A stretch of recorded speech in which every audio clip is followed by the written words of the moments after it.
మేము రీసెంట్గా అయితే అరుణాచలం వెళ్ళాం. ఈ అరుణాచలం ట్రిప్ అయితే చాలా బాగా జరిగింది.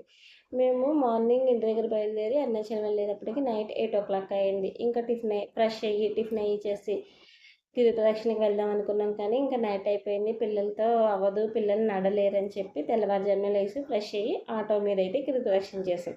గిరి ప్రదక్షిణ చేసేటప్పుడు శివలింగాలు వస్తాయి కదా, అన్ని శివలింగాలు దర్శనం అయిన తర్వాత లాస్ట్ శివలింగ దగ్గర ఇలా అందరూ ఒత్తి వెలిగిస్తుంటే మేము కూడా ఒత్తి వెలిగించి దండం అయితే పెట్టుకున్నాం. ఇంకా నెక్స్ట్ అయితే మేము దర్శనానికి అయితే వెళ్ళిపోయాం. మేము పున్న వెళ్ళిన నెక్స్ట్ డే అయితే అరుణాచలం వెళ్ళాం. అప్పుడైతే ఖాళీగా అయితే ఉంది, దర్శనం అయితే చాలా బాగా జరిగింది. మేము 50 రూపీస్ దర్శనానికి అయితే వెళ్ళాం. ఇంకా దర్శనం పూర్తయి బయటకు వచ్చాక ప్రసాదం కింద పులిహార అయితే పెట్టారు. ఇంకా పులిహార తినేసి కొద్దిసేపు అక్కడ కూర్చుని మేమైతే రాజగోపురం చూడలేదు, ఇంకా అక్కడి నుంచి రాజగోపురం చూడడానికి అయితే వెళ్ళాం.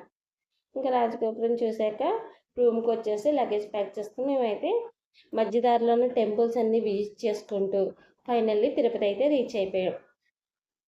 ఈ మా అరుణాచలం ట్రిప్ ఏ విధంగా జరిగింది అనేది ఫుల్ వీడియో అయితే మన ఛానల్లో అప్లోడ్ చేశాను. ఎవరైనా చూడకపోతే ఇప్పుడే చూడండి, డిస్క్రిప్షన్లో అయితే లింక్ ఇస్తాను. Thank you for watching.